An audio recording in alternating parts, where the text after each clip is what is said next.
This video is for anyone that's interested in starting their own dream practice.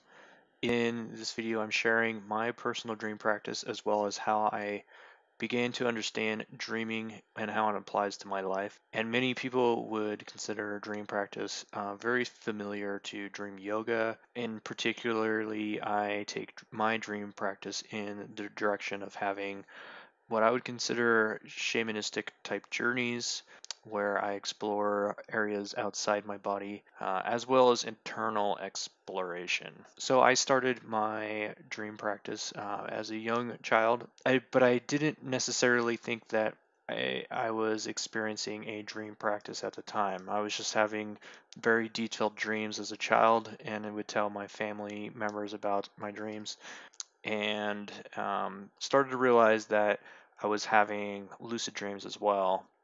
In 2006, I had my first case of sleep paralysis, which is where I woke up and I was unable to move, as well as experiencing hypnagogic hallucinations during that time, where I would have visitations from some beings that would affect me during the sleep paralysis. This experience opened the doorway to me experiencing what would be out of body states, meaning that once I was able to overcome my sleep paralysis, I started to experience out of body states as well. Many people refer to this as sleep paralysis, as well as visitations during sleep paralysis as being dweller in a threshold in a lot of esoteric type traditions, as well as Buddhism, and can be found in the Egyptian Book of the Dead. And for me, this opened the door or gateway into what I consider now as being my primary sleep practice, which is geared towards out of body experiences. After my first out of body experience, I studied Buddhism and started studying sleep. And through that, I developed a personal practice for dreaming. So my history and education is I have a bachelor's degree in psychology, and I've spent about 14 years serving in the armed forces around the world teaching Buddhism as well as meditation practices. And I'm currently pursuing my master's degree in consciousness and transformative study at John F. Kennedy University in California. But relatively, I've been having out of body experiences for nearly over 20 years and have a decent understanding of the experience as well as how to achieve the experience. So, what makes up a dream practice?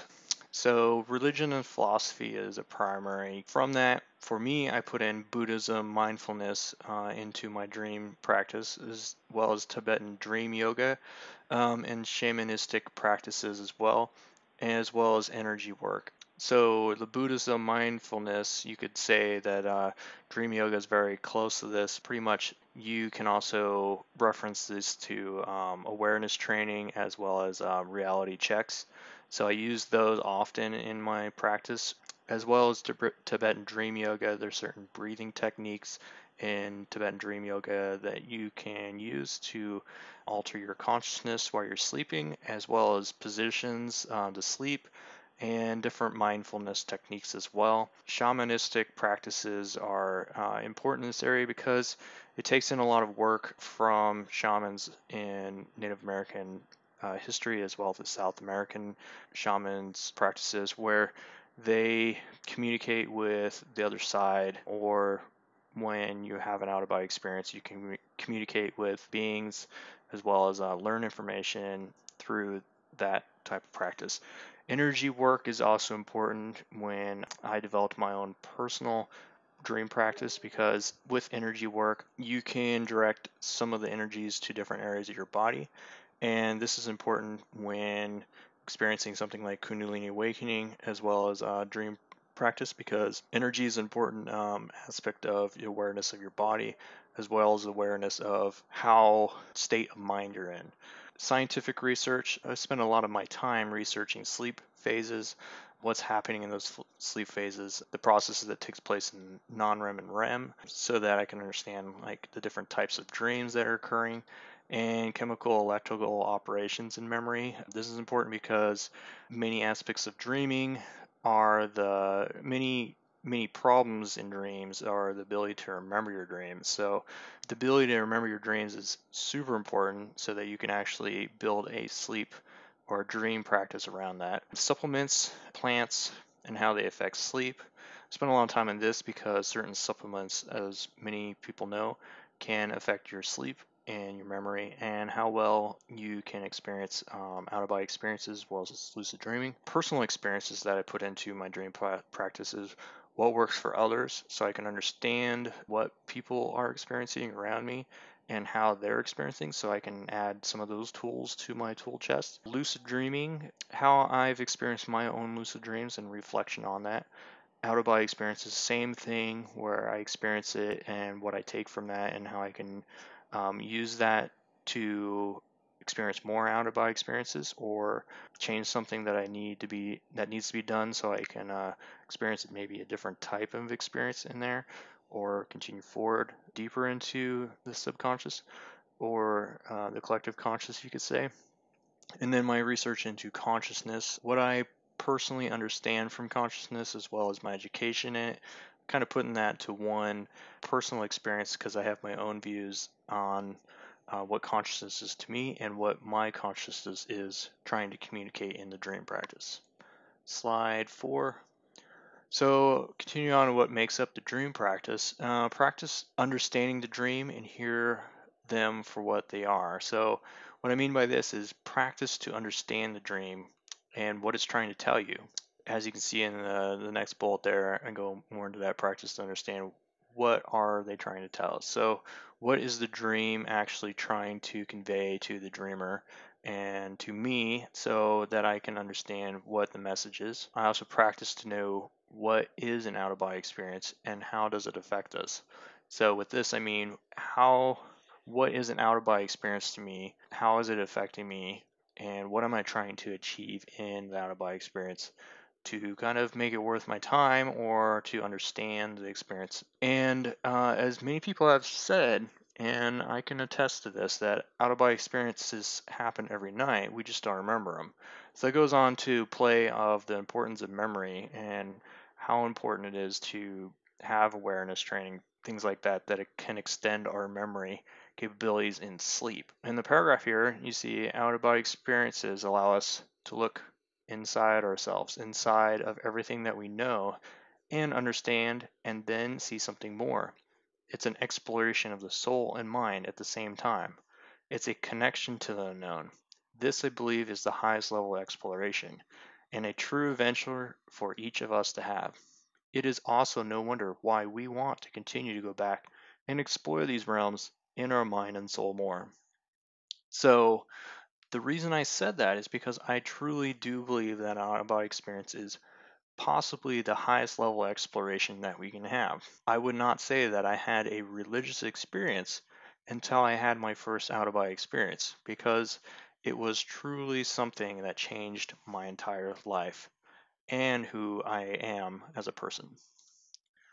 So an out-of-body experience is something that I'm really focused on in this presentation because it's something that is so important to me. And I'm sure many of you are also trying to understand what is an out-of-body experience and how can you have one. So this video is kind of geared towards that direction. So what makes up an out-of-body experience? So there are people that have near-death experiences. These are caused by extreme stress or death. Obviously, something that we don't want to reproduce. Lucid dreaming through sleep. So many lucid dreams can also translate into an out-of-body experience. People do this through spinning as well as flying in the dream, and I've heard it reported many times by Robert Monroe and Robert Bruce, who I consider possibly the most educated people in this area on out-of-body experiences. They describe that they think that flying dreams are actually out-of-body experiences. We just don't understand them.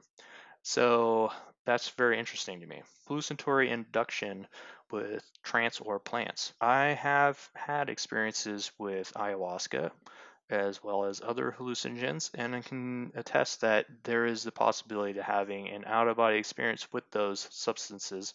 However, I would attest that it's much easier to actually do it without them, and it's also easier to remember the experience without them, but it is possible and many people do it. And there is also a long history of shamans having out-of-body experiences through the use of hallucinogens as well as non-use of hallucinogens. Physical body separation through sleep. So the easiest way to have an out-of-body experience is, I think, the more natural way, and it's easier to remember the experience as well.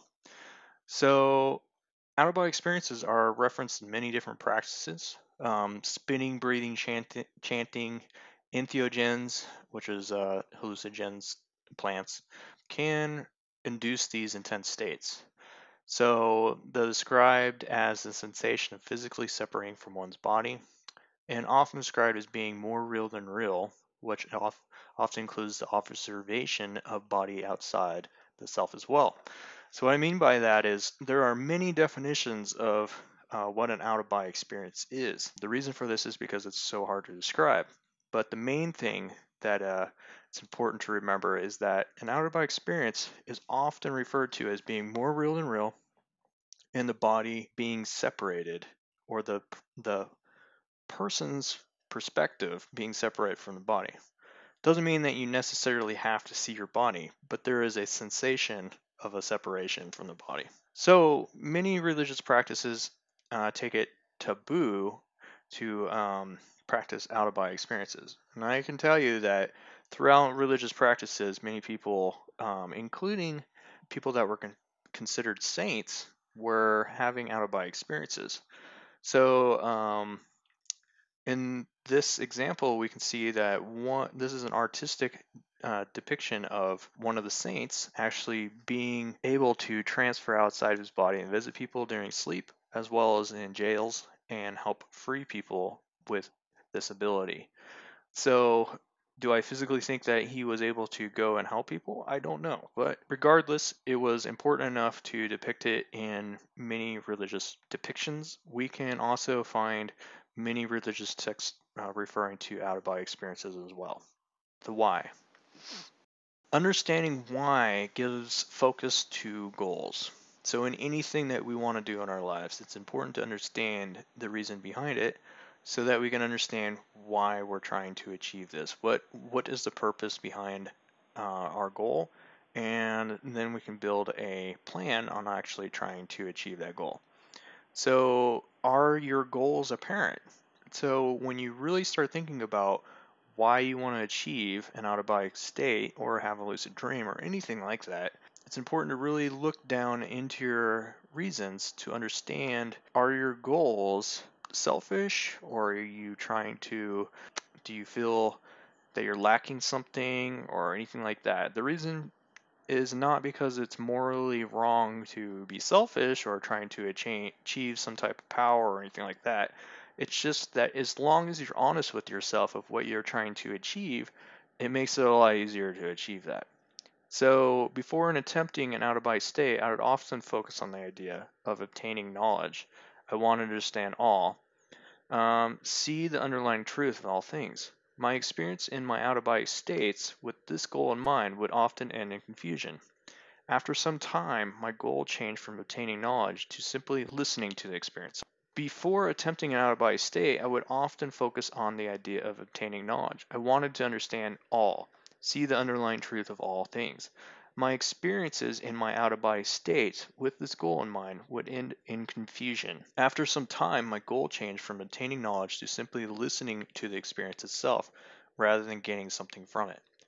So the reason that my objective changed is because I listened to what I was really trying to achieve. And this allowed me to modify my goals as being something that I knew was important to me. And that's listening. To be able to listen is actually an important lesson for me. Symbols. Developing symbols is absolutely essential to having a dream practice. The reason that symbols are important because we use symbols in everything. Math is a symbol, text is a symbol. Everything that you're experiencing on this page and this slide is actually made up of completely important symbols to me. So we can find symbols in our dreams. So every image that you see here is actually an image that was provided to me in an altered state. they represent the experience that I was having. So that is why I use them in my art, as well as in my practice, as well as in my the websites, because it all comes around, it all circles into the same thing. It all combines the symbols and relates to who I am as a person and my dream experience. I can use these symbols to build a foundation to focus on. So that means that I can actually focus on these images and it creates an experience, a memory of what occurred in that state. And I can bring in that experience through focusing on those symbols. It's kind of like a shortcut in a way to alter your consciousness. They also improve your ability to remember. So when you focus on a symbol, the symbol can actually be sound or also a series of events or anything like that. But a graphical symbol also helps because it's a single point where it can refer to a series of memories. So it can kind of jolt your memory into bringing back your experience that you may have forgotten, because often dreams are easily forgettable. It's important to draw them, visualize them, and hear them and feel them. So you want to make these symbols a part of your everyday life so that you can really focus on them. This is important in waking life as well as dreams because writing down something to remember it is how humans communicate. We're writing down symbols in order for communication. Intention, set the tone. Setting a strong intention. So, setting a strong intention before you actually go to sleep is the most important step into actually having an out of body experience or lucid dream. You want to take action, you want to set a plan, and you want to do it. So, setting an intention to I will get up if you're performing a wake back to bed. So, you're going to sleep, 5, 6 hours, and you're going to wake up and you're going to actually go back to bed and practice this. It's hard to do. It's just like working out, but it takes a lot of intention and also takes a lot of willpower to wake yourself up and actually get out of bed and go back to sleep. With this, you have to believe in yourself. You have to believe that you can do it.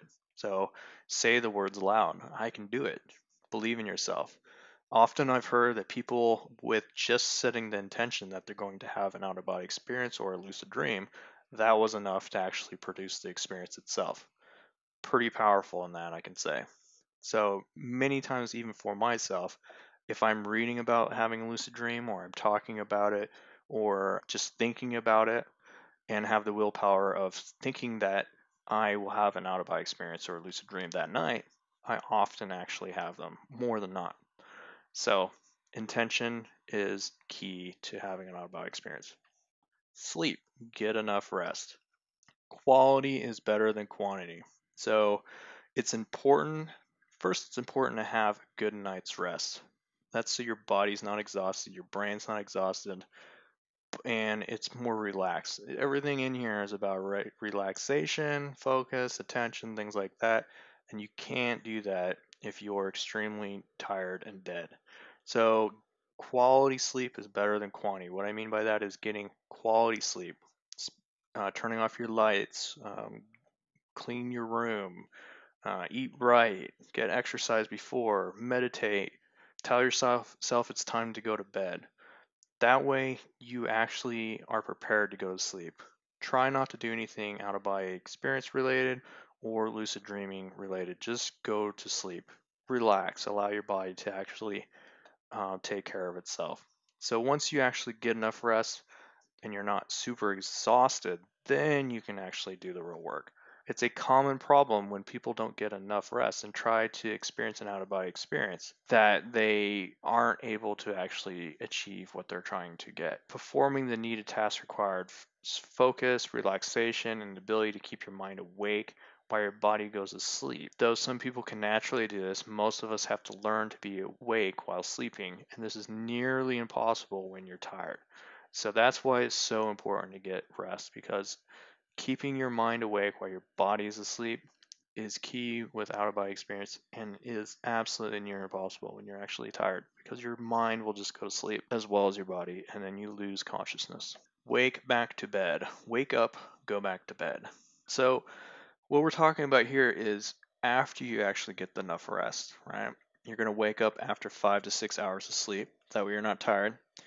Do an activity, meditate, work out, think, whatever you want to do, as long as it's waking you up a little bit. So you can actually go work out, things like that, and I would highly suggest that. It's going to wake you up, and that's the point here. It's going to excite your brain. So your brain doesn't want to go back to sleep. Have the lights on. Don't try to go back to sleep at this point. You actually want to wake up, and that means putting some lights on, so your brain starts becoming aware that it's time to actually wake up. Goal here is wake yourself up. So again, the goal here is wake yourself up as much as possible. Becoming more awake is going to cause your mind to think that you're already awake and ready for the day. Your brain becomes more active because of this. And the result is that it will be harder for your mind to go back to sleep, but your body will naturally go back to sleep regardless.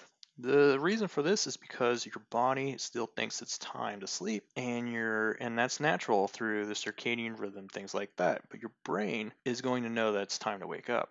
So you're kind of trying to trick your mind to stay awake and your body to go to sleep. And that is the actual definition of kind of where we're going with this, is having an out-of-body experience is mind awake, body sleep. We've heard that many times through Robert Bresson, Robert Monroe, and many other practitioners. So that's what we're trying to achieve here. And that's the best way. It's going to be hard to go back to sleep, obviously, if your mind is absolutely awake.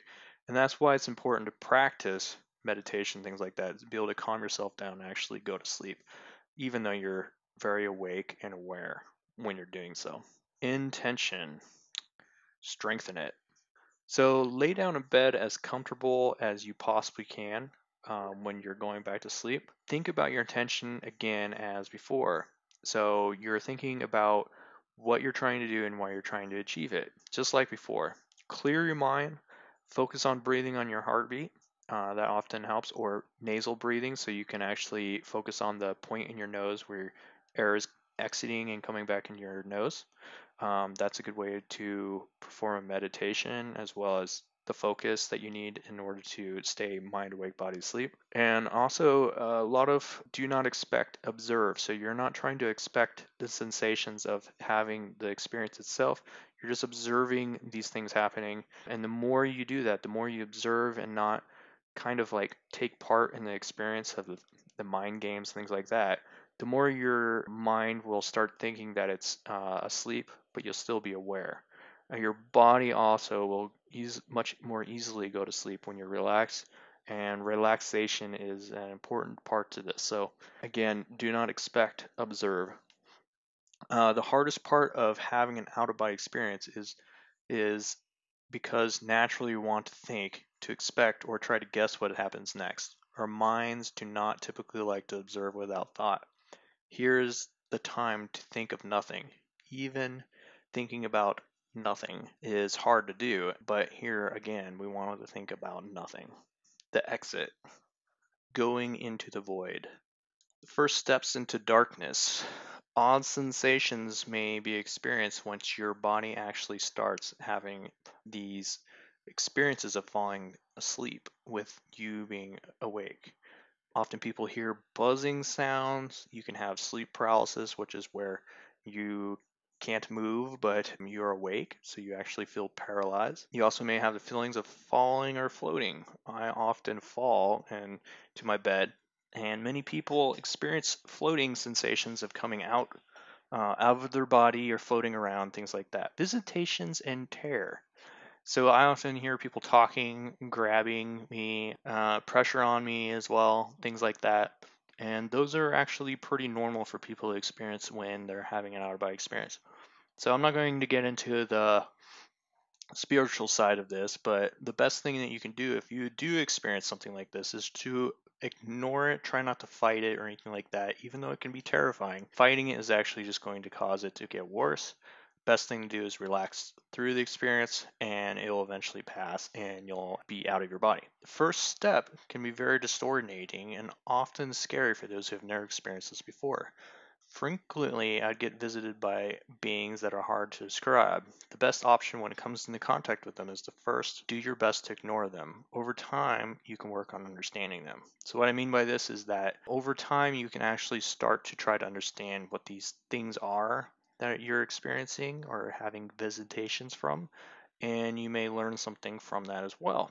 But when you're just starting off, it's best just to ignore it and continue on. So the second step is realize that you're asleep.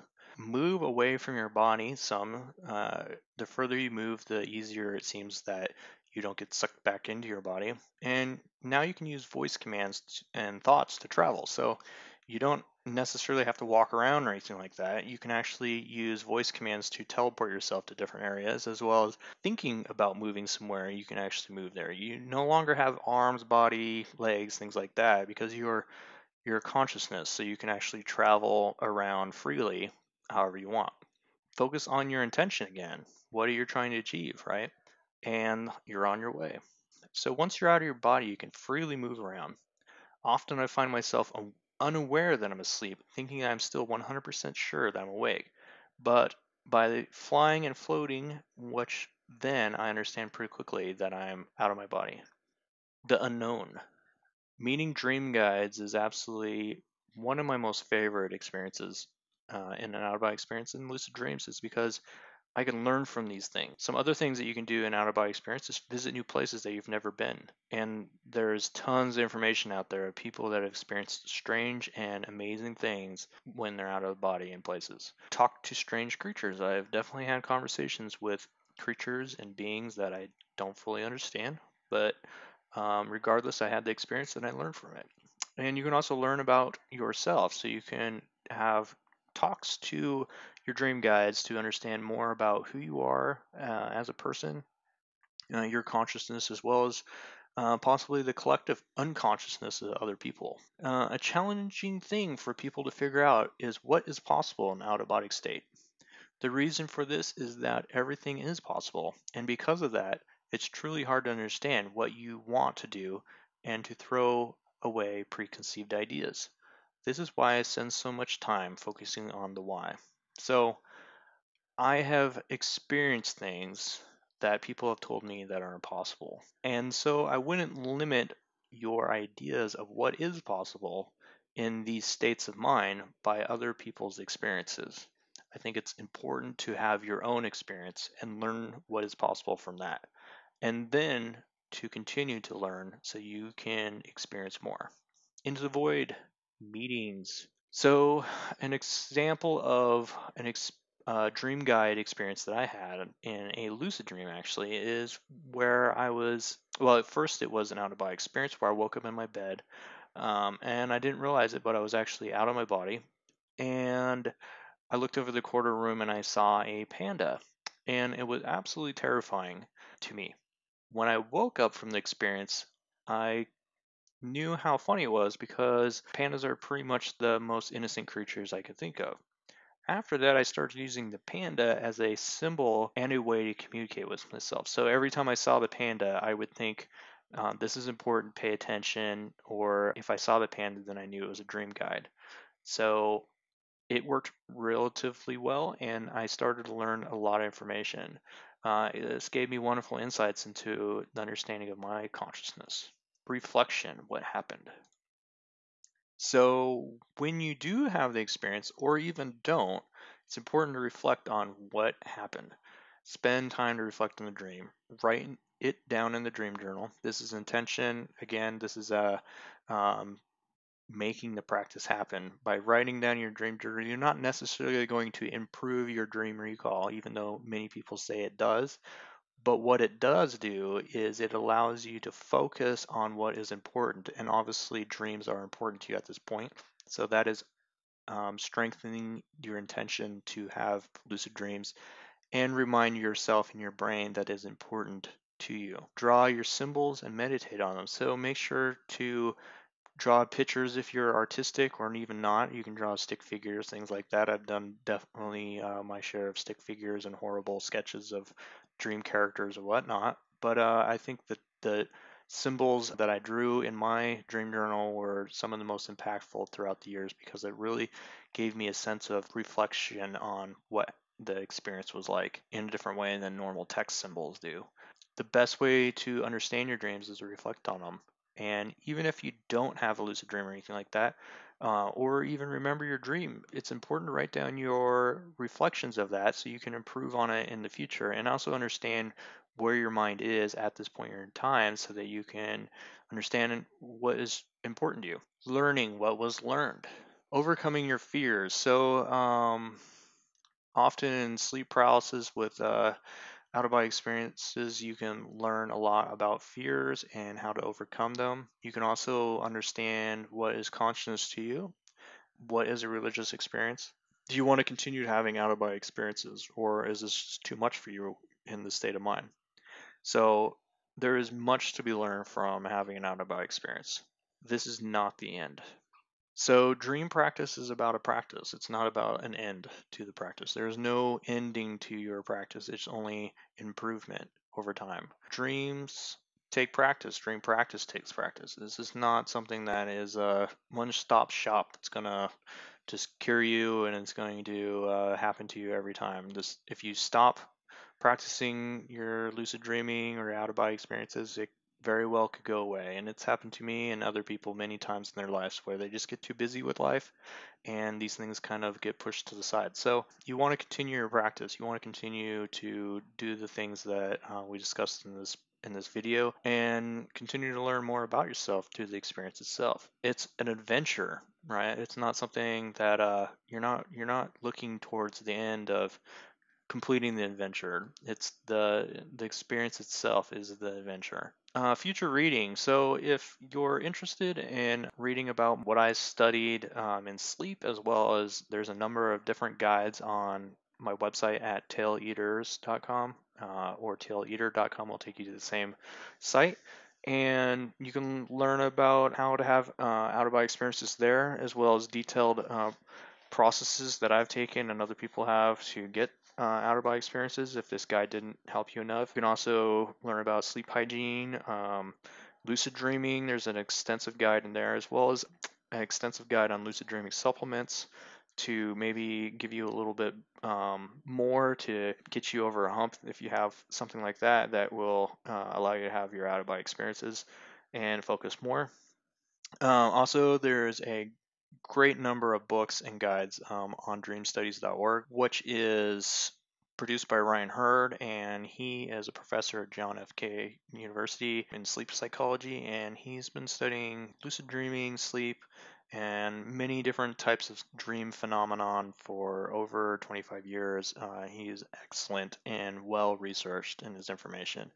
And last, there's a great article on darklore.dailygrail.com called Her Sweet Murmur, and it's a wonderful write-up about out-of-body experiences and the sensations that happen during out-of-body experiences throughout all religious history, and is an amazing read for anybody that's interested in that.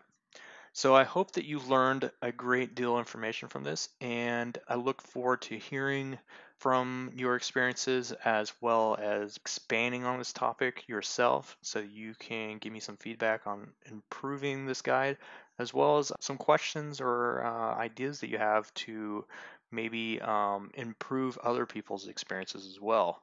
I don't know everything and I have not read everything out there on the internet, but I am very open to hearing other people's experiences and learning from them. So I look forward to hearing more from you, and I hope you visit again my website at taileaters.com or taileater.com, and hope that you take part in the group there as well as comment and give me feedback. Thank you, and I hope that you continue dreaming and start your amazing dream practices.